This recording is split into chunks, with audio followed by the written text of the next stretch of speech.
O programa Diário de Oração, mais uma vez, chega até você, a sua família, aqui pela Rede Século XXI, levando a Palavra de Deus que sempre tem algumas referências muito, ao mesmo tempo, básicas, mas essenciais.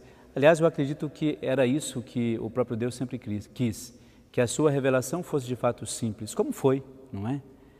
Quando Jesus, por exemplo, aliás, quando Deus anuncia, através do anjo Gabriel, a Maria, que ela seria a mãe de Jesus, tudo isso aconteceu de uma maneira muito simples, no cotidiano das coisas, no cotidiano das pessoas. E assim, claro, que Deus gosta de se manifestar. Quando nós menos esperamos, a ação de Deus ali está. E é melhor que seja assim, porque assim nós não temos o controle daquilo que Deus quer fazer para cada um de nós. Porque se nós soubéssemos de antemão aquilo que Deus iria propor ou fazer, nós daríamos o jeito de controlar tudo isso, de mudar a visão de Deus, porque normalmente, ou na maioria das vezes, nós queremos que tudo saia como nós queremos. E assim, claro, quando as coisas se realizam de maneira mais simples, no cotidiano de fato, a gente não tem como manipular isso, manipular essas informações próprias de Deus. No nosso texto de hoje, você vai copiar aí a citação, vai olhar na sua Bíblia e dentre algumas palavras que nós temos nesse texto, uma para mim é de suma importância. Por isso a palavra de hoje é envergonhar o próprio Cristo, ou quem se envergonhar, isso é muito importante. Na verdade, tudo aquilo que nós queremos hoje é traduzir esse pequeno trecho da palavra de Deus em algo importante para a nossa vida. Por isso, se a gente toma o contexto do texto bíblico, é quando Jesus, conversando com seus discípulos e com algumas pessoas, ele diz assim, olha, se alguém quiser me seguir, essa pessoa tem que renunciar a si mesmo, renunciar à sua própria vida, tomar a sua cruz e me seguir. Jesus apresenta esse segmento como uma referência. Outro dia a gente até vai falar um pouco melhor sobre a questão do segmento. Mas hoje, especificamente, Jesus diz assim, olha, quer me seguir? Então, tudo aquilo que você tem, renuncie. Há muitas e muitas interpretações sobre isso, né? Nós podemos entender, renunciar àquilo que é bem material, aquilo que de fato nos impede de sermos pessoas que partilhem as coisas quando nós somos egoístas demais, aquele renunciar às coisas que nós trazemos dentro da nossa personalidade, ou algumas atitudes que nós podemos nos livrar dela, como o orgulho, o preconceito, a falta de solidariedade, o rancor, aquelas coisas que todos nós sabemos. Então, tudo isso, juntando num pacote só, é a renúncia que Jesus propõe. Renunciar, de fato, àquilo que nos atrapalha para o seguimento. Por isso, Jesus, lá no finalzinho do trecho, você vai olhar aí, ele diz assim, olha, quem se envergonhar de mim, essa pessoa também terá diante de Deus, ou a partir de mim mesmo, justamente essa não percepção daquilo que ela é. Vou também me envergonhar dele diante do Pai. Sabe por quê? Uma coisa muito simples e que acontece quase que rotineiramente. Nem sempre nós temos a coragem de publicar a nossa fé, de dizer que nós acreditamos, de dizer que somos católicos ou cristãos, independe da religião que seguimos, mas muitas vezes nós temos essa dificuldade. É só olhar, por exemplo, quando a gente está em praça pública não, nos shoppings, nos restaurantes, é muito raro você ver alguém fazer o sinal da cruz para comer, é muito raro. Às vezes as pessoas não deixam de fazer a oração, fazem a oração, o agradecimento interior, mas não expressa publicamente a sua fé. Não estou dizendo que isso é essencial para dizer que temos fé, é claro que não, mas é um sinal. Na verdade, às vezes nós não fazemos porque temos vergonha. O que é que as pessoas vão dizer? Ah lá, tem um católico ali.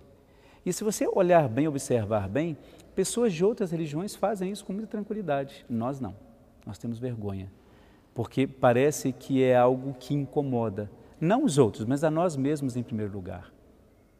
Por isso Jesus alerta os seus discípulos e aquelas pessoas que estão ao seu redor, olha, não é bom que a gente se envergonhe do próprio Deus, ou tenha vergonha de manifestar a nossa fé em Deus, porque assim a gente tem a vergonha de continuar dando um testemunho que é muito próprio e que de fato é aquilo que vai alavancar as outras pessoas na sua própria fé.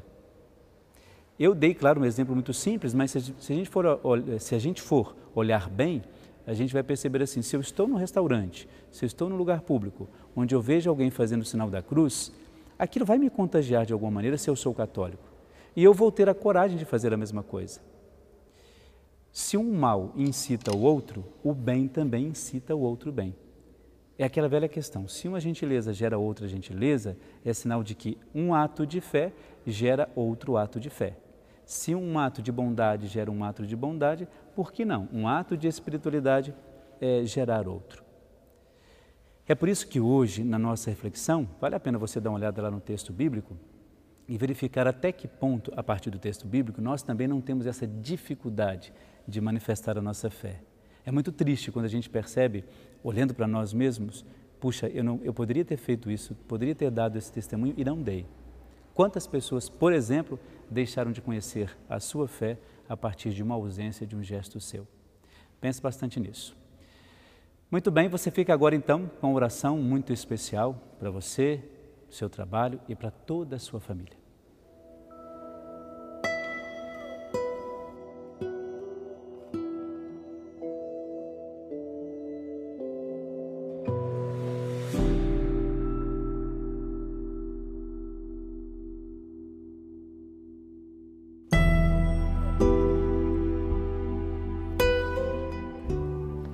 A nossa oração de hoje, como todos os dias nós fazemos, sempre é pensada em você e na sua família. A oração como de fato um vínculo entre nós e Deus, estabelece um vínculo entre nós e Deus.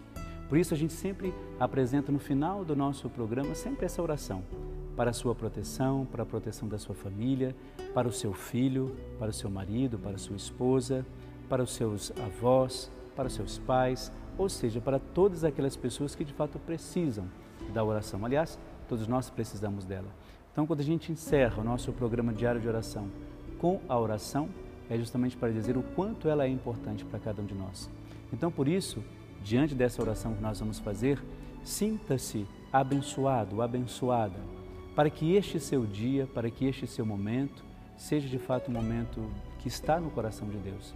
Então, pense nesse momento em depositar diante de Deus todas as suas súplicas, todos os seus sofrimentos e todas as suas alegrias. Ó Nossa Senhora do Sagrado Coração, hoje vos saudamos como Rainha dos Anjos. Alguns estiveram junto de vós como mensageiros de Deus. Todos vos admiraram e vos assistiram durante a vossa vida. Todos vos acolheram no céu no dia de vossa assunção e glorificação. Hoje, dirigimos a eles nossa súplica e muito particularmente ao anjo da guarda, que honrem por vós a todos nós e vos mostrem em nosso nome uma devoção mais perfeita. Que nos ajudem também a viver como vós neste mundo, fiel ao amor de Deus, para que possamos ir honrar-vos um dia com eles.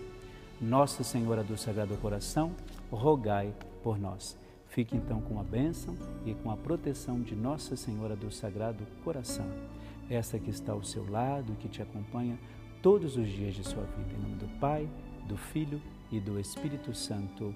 Amém.